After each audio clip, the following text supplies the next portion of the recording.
Greetings and welcome. My name is Ryan O'Rourke and today we are going to practice some figure drawing. Now we're going to begin with two 1-minute poses, a 2-minute and a 5-minute pose, and then we're going to conclude with a 25-minute pose. We're going to initially focus on gesture, then work into anatomy, and then on the last pose we will also involve some shading and kind of trying to work much more three-dimensionally. So with all of that being said, if you need help with gesture, there is a link in the description of this video that will help you with that. And if you have any questions along the way, please feel more than welcome to leave me a comment down below, and I'd be more than happy to get to you and help you in any way that I can. Now, all of that being said, let's begin. We're going to begin our initial gesture drawing by placing both a line at the top and the bottom of where we want to place the figure. This is going to help us figure out proportioning and just kind of give us a basic guide of where we want to put everything. Now from there, I've plotted my initial first line. I'm trying to use as minimal amount of lines as possible. And so I'm connecting the head to the torso to one of the legs in the initial line, and both of the arms are made up of a single line there at the top. Now doing it this way, it ensures we save a lot of time and it really helps us get the rhythm and the motion in our initial drawing. So once I have all of the limbs plotted in, I'm going to begin by adding basic shapes for things such as the torso, the groin, and the joints. This is also going to work with the head and just kind of show the direction in which the figure is looking. So this was a very simple, quick, easy one to start with, and I hope that you too are off to a great start. Now for our second one, we're going to begin in the exact same way by plotting both a top and a bottom line. And then before we plot that initial line, I'm going to draw in the air kind of an imaginary line. And I might do this 1 time, 2 times, 3 times. The whole idea here is that you're going to spend an extra 3 or 4 seconds plotting these imaginary lines. But it'll be worth it in the end, because if you don't do that, you might draw a line and then erase it. You might draw another line and then erase it. And you're taking so much time in drawing and erasing that you're losing your time with the subject.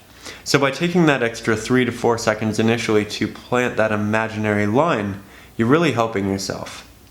So once I have all of the rest of the lines plotted, again I'm going to work in with the very basic shapes that make up the features. So again, we started with the torso, we also did the groin, the head, the shoulders, the feet, and I'm just trying to keep it as simple as possible while maintaining the flow and the shape of the figure. Now for this one, we're going to begin in the same way that we did the last two, with those initial lines and, kind of practicing where we want that line. However, something here I'd like to tell you is I'm working on a vertical piece of paper with a horizontal study. You shouldn't do that. I should have turned my piece of paper, and that would just give us so much more room to work in. The more room you have to work in, the better. And yes, you're using more paper. It's not a waste at all. In fact, I think it is highly beneficial to give yourself as much space as possible when completing even very simple quick drawings like this. So with all of that in mind, I'm beginning with my initial larger line, and then I'm working into the line for both the shoulders and the groin area, the hips, if you will. And what this is doing, it's ensuring that we have a motion within the shoulders and in the hips. It's not a straight line on either of them. In fact, both of them are moving and they're flowing, and they're giving a lot of interesting flow and rhythm to our character. Now, you'll notice here that we had 2 minutes, and so I'm definitely taking a little bit more time. However, this is still meant to be a fairly quick drawing initially. The gesture isn't meant to take a lot of time. It's meant to capture a lot of ideas in a very short amount of time so that later you can add on to them and really build out the figure. So with all of that in mind, here we're getting a little bit farther than we have before, and so I've plotted in all of the initial joints and larger portions, but now I'm also breaking the arm up into miniature pieces. One for the forearm, one for the bicep and tricep, and one for the hand. So we're starting with very simple shapes and very simple joint shapes and lines, and then we're building it out and kind of expanding. We're adding more. Every time we're kind of trying to create a little bit more of a piece within our work. So here, now we're moving on to a much longer drawing. So again, I'm beginning just like with all of the other ones. The time doesn't matter. We are always beginning in the same way. I'm working with a top line and a bottom, and then I'm practicing my initial stroke. Now for this one, I thought I would try to teach you something a little bit different. We always talk about what to do, but we rarely talk about what not to do, and I thought this would be a good opportunity to do that. So I'm doing this in red just to kind of remind you that this isn't necessarily a figure that you want to necessarily copy, but recognize that it has flaws in it and how to avoid them. So to begin here, I'm beginning by just drawing in everything very lightly. But the figure itself, in gesture drawing initially, you're supposed to exaggerate everything. You're really supposed to bring it out, the rhythm and all of that. And that is a great thing, and I highly advocate that you do that. However, that does come at a cost. Sometimes, when you have a very relaxed pose, like that here of David, when you exaggerate something that's very relaxed, it can become something completely different, and you can accidentally convey a figure, a shape, that isn't necessarily what you want to be doing. And that's what I ended up doing here. So as opposed to creating these very subtle lines, I really exaggerated them, like again, we always do, and it ends up conveying something completely different. Now, when you want to create something like this and you want to create it correctly, again, the idea isn't to use straight lines. We don't ever want to use straight lines when we are drawing the figure. There's always a little bit of a bend, and I certainly kept that consistent here, but if you wanted to do this correctly, and you didn't want to lose the emotion of the figure, if you will, then I would use just very subtle lines. I wouldn't exaggerate them. I wouldn't bring out the C shapes. I wouldn't make the tension areas as sharp as I would here. And I'd just be very careful with how I did it. Now, because we had so much more time on this one, you'll notice that a lot of the lines are actually a lot less defined, they're a lot less sharp. So I won't necessarily take my pencil off the paper, but I'll continue moving it in that area until I get what I want. This is very similar to how we began initially with plotting our first line in the air. However, this time I am actually moving the pencil on the page. I'm just doing so very lightly, and then when I have that line that I really want, I'll add that pressure there.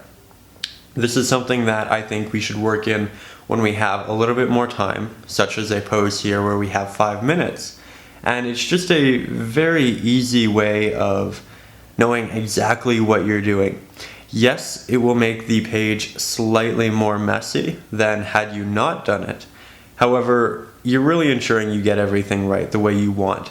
Because when you do it in the air, you're kind of guessing. There is a distance between the pencil and the page, and of course our perception kind of skews it a little bit.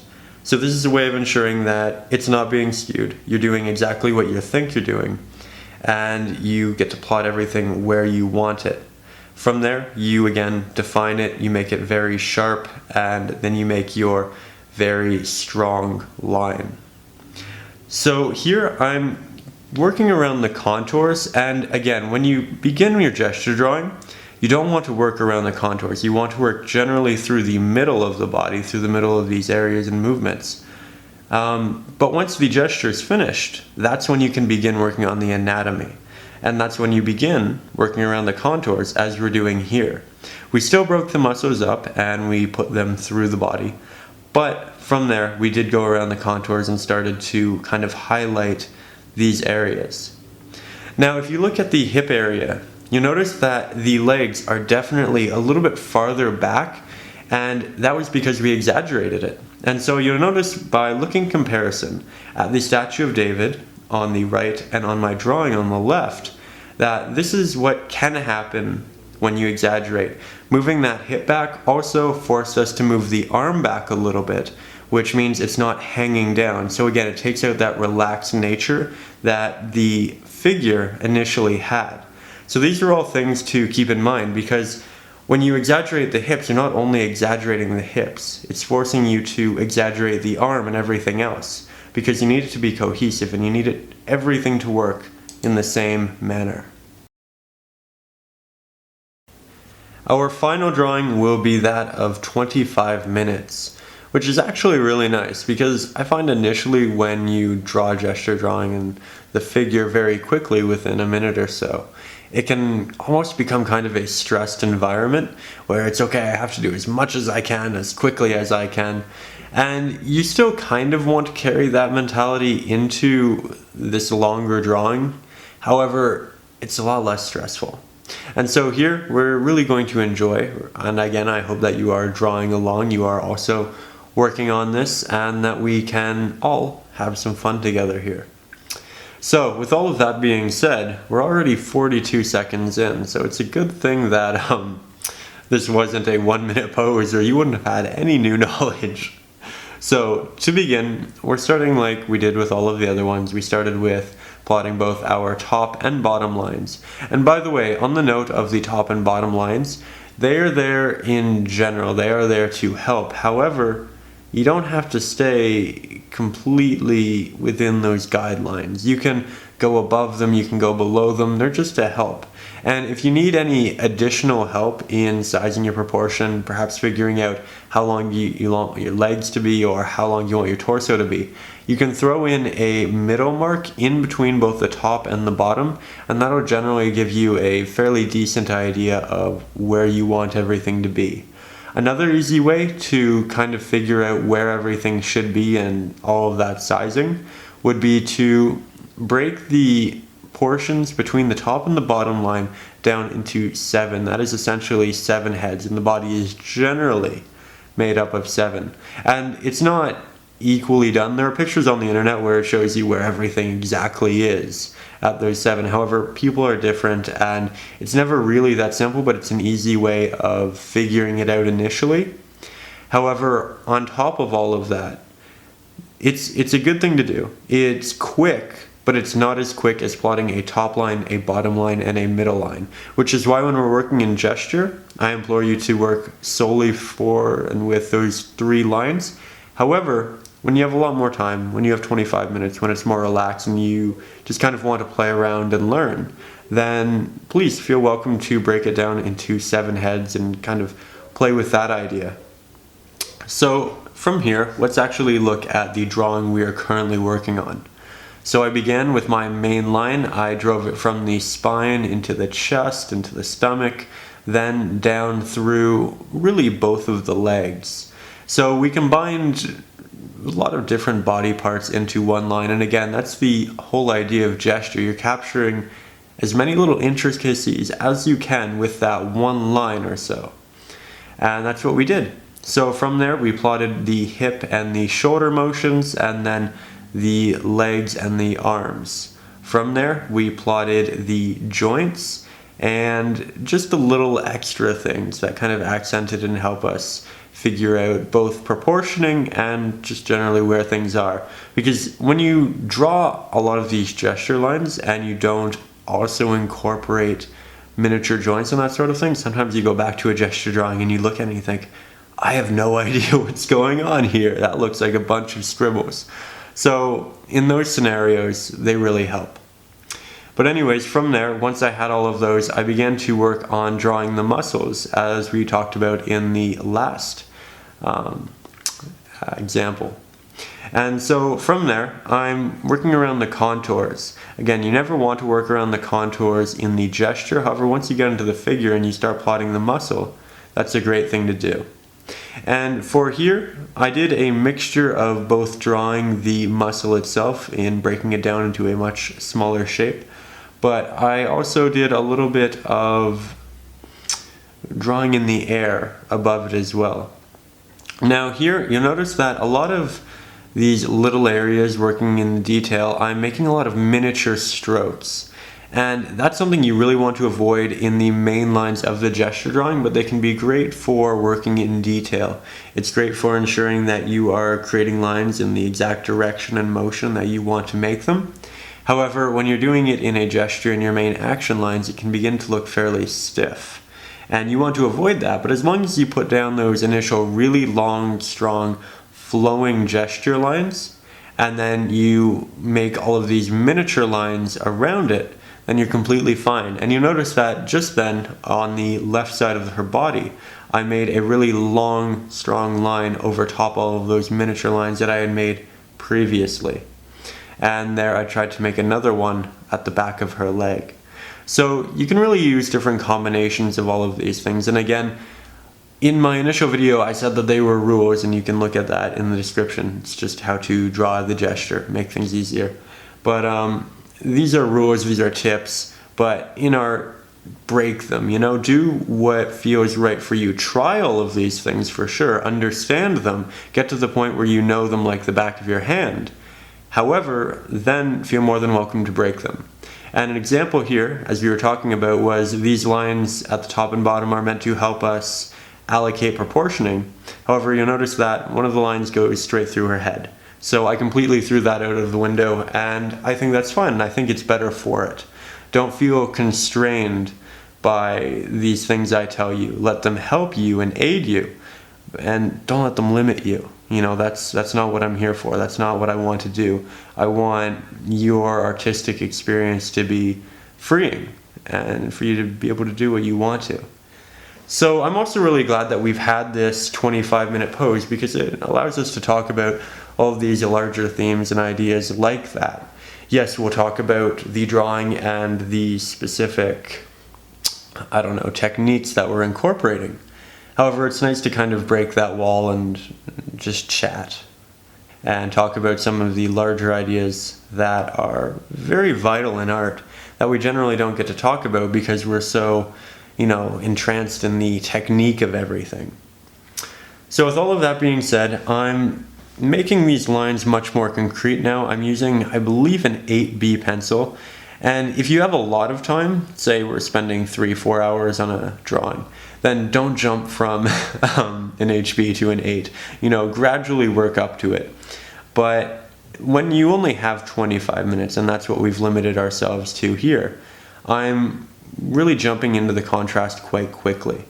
So here I've plotted all of my lines initially fairly softly, and now I'm taking this very dark pencil and applying a fairly dark outline to all of it.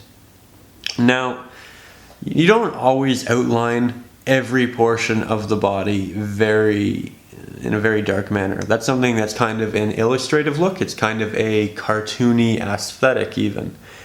However, it's great when you are just trying to understand the body. If this were a real drawing, if it were a portrait or something that we were going to sell or do anything like that, you need to recognize that the background is going to determine how dark the body is going to be. The body never actually has any lines. If you look at a person in real life, they don't have lines going along each side of their arm, their face, and all of that. Really what you're looking at is a contrast from whatever color the face or the arm is in comparison to the background. And so, again, if you really wanted to shape this properly, if you're going to spend hours on it, then don't draw hard lines ever. Just make contrasts between your background and your figure. But in scenarios like this, where again we're studying anatomy, when we're studying the body, how it moves and the rhythm of it, then we can, use these more illustrative techniques to render the figure. So with all of that being said, I'm beginning to work on my shading, and I'm beginning in areas that I think are probably going to be the darkest, and then I'm moving up and outwards from them. Now, when you're drawing with a pencil like this, you really have a number of options. The first being that you draw in a myriad of lines, and these lines can either go in one direction or they can follow the direction of the shape of the form. If you do it at all in one direction, that's the name of a terrific band who doesn't love One Direction, but seriousness. It's much more of a classical look to construct your drawing, whether it be a portrait or a figure, with lines all moving in a single direction. Where if you want more of a realism, you don't even really use a lot of line work. You apply all of your values through a circular motion with the pencil. And what this is going to do, it's going to move into the paper in a way that doesn't create solid lines. And so when you're shading and you're blending all of these lines in this graphite or charcoal that you're applying, it looks much more smooth. And because our body doesn't have lines, if you want to render realism, then you probably shouldn't have lines on your paper, right? So there we make a myriad of miniature little circular strokes with our pencil. However, again, back to more of a stylized look, more of a drawing look. And I myself tend to work more towards a stylized look. When I draw or when I paint, I like to make my paintings look like paintings. I don't want them to look like photographs. I highly respect people who do and who accomplish that and do a great job. I think that is brilliant. I think it's gorgeous and I love it. However, myself, we all have our own subjective desires and what we want to render. So generally when you look at my art, I'm just telling you this because as you look at my art, you'll notice that I'm not really trying to render realism. I think it's important to understand how to do realism. I think it's great that when you learn how to do something in its entirety, such as realism, but then you learn how to break off from it and do something else and very much make it your own. But it's all about having that choice in, you can do all of these different things and you can decide which of them you want to incorporate. You don't have a choice if you've never actually learned realism, if you've never actually learned how to create things in varying manners. Then your style it's more of a lack of style, right? Like you can render things in a specific way, but it isn't your choice to render them in that way because you don't know how to do everything. And this is certainly something that I myself struggle with. I'm not perfect at realism by any means. And so I feel like I'm almost limited in what I can do because I don't have that initial base of understanding to work with. So to tie all of this up, I implore you to work in realism, to understand it, but then also to do whatever you want. Again, it's great to have rules, but it's great to break rules in art. Let's clarify that. But all of that being said, so again, if you want something very real, you make a myriad of miniature little circular strokes with your pencil and then you blend them out. If you want more of a classical look, then I would recommend doing all of your line work in a certain direction. And generally it's not horizontal or vertical, it's diagonal in one way or the other. And if you want something that has a lot of rhythm or movement or a lot of flow in it, this is the one we haven't covered yet, that is when you shade everything individually to suit its needs. So if the leg is that of a awkwardly shaped cylinder, then you're shading it like a cylinder in that movement, and you're incorporating all of the grooves and bumps and all of that, as opposed to shading diagonally in whatever way you want or circularly in a way that just puts down volume and pigment, or not pigment in this case, graphite or charcoal. So you have a number of options. Those are the three main options I would advise you to play with initially. And here we're really doing a number of them. I'm shading circularly when I need to shade, and then when I want to shade smoothly. And then I'm also working around the body in a way that kind of deals with cylinders and the basic shapes to show that movement. Now you'll notice that the video did change, and that it will do that a number of times. I'm working with natural light right now, and so what that's doing, it's ensuring that the lighting in the camera is changing and it's not adjusting, so I have to kind of edit the camera, edit this, and because of that we actually lose about 1.5 minutes of time of that 25 minutes, but I think that's okay. I don't think it's necessarily important. And if by the end of this you find that you really enjoy what you've done, continue it. Why not? Continue any of the ones you've worked on. I mean, after 20 minutes, you really bond with your work, you do. And so, if you want to continue with it, please do. And any of the other ones you've done, that's really the purpose of gesture drawing anyway. With the initial ones, with the initial 2 or 3 drawings, it's to put down that initial skeletal structure almost, and then being able to add on to it later. So now you can really test yourself, and at the end of the video, you can go back and you can add on to it.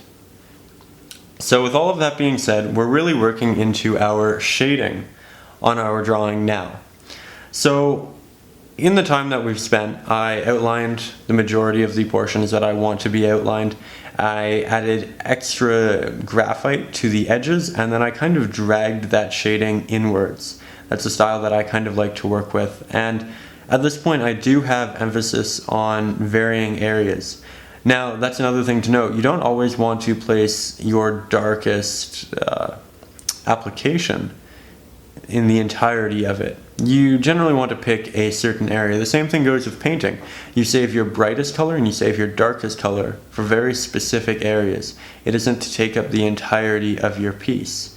And otherwise, it can become quite flat, and again, it gives it that illustrative look. Now again, because we only have 25 minutes, I'm kind of giving into that illustrative look. We are outlining the entirety of the drawing. But if you want something more real, then you can definitely go the other way with that. Now here I'm working fairly meticulously, and this was a bad angle to film at. I have taken note, and I will not do so again, because it seems that my hand is completely on top of our drawing. But I hope that you can kind of follow along and see what's happened. This angle will change fairly soon, and we will get back to actually being able to see what's going on. So it's unfortunate that I spent the initial 15 minutes of this talking about things that weren't necessarily connected to this drawing. And now when I run out of those things to talk about, and I want to talk about the drawing that we're currently working on, I am covering it. So that's kind of funny. It's kind of ironic. But with all of that being said, here I'm just using a tissue to blend everything out. You can buy blenders, but at the same time you can also buy a box of tissue and then fold it up around a pencil, take it off the pencil, and then you'll have a fairly hard edge in which you can blend here. And this is really something that works great when you choose a style of application that is in a very rounded motion with your pencil. Then it makes this blending very smooth and probably exactly what you want it to be. So we did the initial portion of this in graphite, and now I'm working in charcoal because it's a little bit darker and I like the way it shades better than most. So I'm beginning by adding in the darker areas and trying to expand upon all of the detail that we've previously put on. Although you'll notice here I'm putting it around the ribs, but I'm also not bringing it down in the abs. That's one of those examples where we were talking about saving your darks for different areas. You don't want to apply it everywhere. You want to accentuate different areas. And then I'm going back with that same tissue that I used prior, and I'm reincorporating it. Now, something to note about using a tissue to blend. Once you do it the first time, that tissue will have graphite and or charcoal on it, so it won't be clean. So when you go to apply it to a new area, make sure that area doesn't need to be crisp and clean. And another thing to note, if you really have a lot of time for a drawing, you should probably make the entirety of the piece gray to begin with, like just very minorly, and then you add in your highlights later, because generally when we do a drawing like this, we'll have a lot of white in different areas where you really want the white to accentuate the focus of a certain area, and you want a change in values in that. You don't want the legs generally to be the same value of white as the chest and the face. So that's another thing to note if you have a lot of time. Here, because we are under time constraints, we aren't doing that, but perhaps we'll do that in next week's video and we'll just kind of make that the main focus. I'll play with the idea, and you will see next Tuesday or Wednesday probably. I think that's when I want to upload these. But anyways, you'll notice that the bottom of the leg, I am kind of incorporating that idea. I'm making it much darker than the rest of the body, and what I'm going to try to do is make it progressively lighter as we move up the body, and then therefore implying that the face would be the brightest area of our figure. This is another way of creating depth and ensuring that it doesn't look flat on our page. So here I'm going to the bottom of different areas with my charcoal because again it's darker than graphite, and I'm applying a good amount. Now I'm not necessarily being very clean with this because charcoal, it's something that you can very easily move around and adjust if need be, and it's something where you can apply in almost any application that you want, and it's going to look like it makes sense. It's one of those things where, yes, to get something perfect, it's quite difficult, and it can be something where you can really mess up, but it's also something where it's already going to have a fairly nice aesthetic to it. Whereas because pencil is so grainy, you're kind of fighting it initially. Where here, charcoal, it's so soft and smooth, and the application is just so much more conducive to rendering a initially clean aesthetic. It's great here. So with all of that in mind, I'm beginning to clean it up again. I'm really smoothing out a lot of these areas and joints, and you'll notice that right above or right under her lat and right above her hip are almost the darkest portions on this sketch.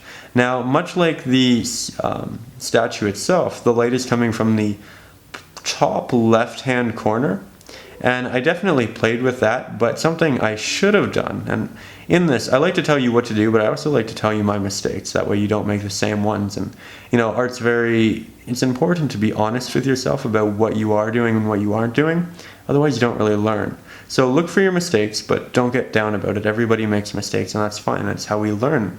Mistakes ensure that every piece we do after it's going to be so much better. So with that in mind, the belly button is not where it should be. That should be over maybe 3 millimeters. And the arm, the one that's protruding from her body, the proportioning isn't correct. I don't know, there are a number of issues, but if you look at the reference photo, if we were to solely do this from the reference, there would also be a backlight that would shine a light on the back of her, bottom of her leg, and her back, and I didn't incorporate that because I thought it would be a little too complicated for the amount of time that we had. So in these scenarios, when we're drawing on a time limit, we also need to look at, okay, how much time do we have? What can we do? How do I simplify this information? And sometimes you need to make those kinds of sacrifices, and sometimes you don't. It's a real guessing game initially because you're not really sure how the drawing is going to go unless you're 10 drawings in the day and you're just extremely proficient at your task. But all of that being said, I think we're almost done here, and I'm actually quite happy with it. I'm just kind of doing minor adjustments here, doing a little blending, adding minor dark portions back to different areas that should receive a little bit more of a shadow than the rest of them. And so I'm just going in with these lines, and you notice that a lot of these lines with the charcoal are very miniature. Again, this goes back to what we were talking about. When you're working in detail and with charcoal, it's something where you can make those miniature little mechanical strokes. Whereas again, in the gesture, in the larger portion of the drawing, you really want to stay away from that and make those long, fluid lines that really convey a rhythm and a motion within your drawing. And there we go again, we're just putting that belly button in the wrong spot. I've done that like 4 times. Through the entirety of this, I've known that it's been off, but not to what extent. And I didn't end up fixing it the way I wanted. I'm happy that it's such a little thing. And it's great when, at the end of a drawing, the thing that bugs you most about it is such a miniature thing that you can fix easily. But so I guess we'll take that as a little blessing.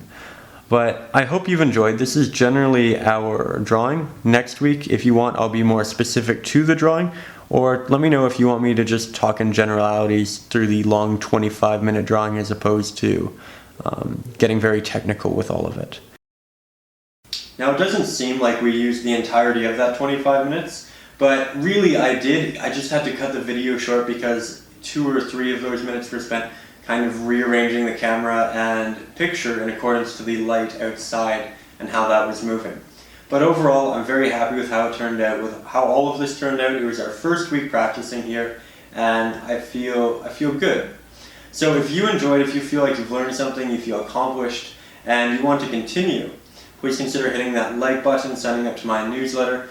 Every week I plan to do one of these, and it's just a good way of A, practicing, but B, holding ourselves accountable to actually continuously learning and getting that pencil on the page each week.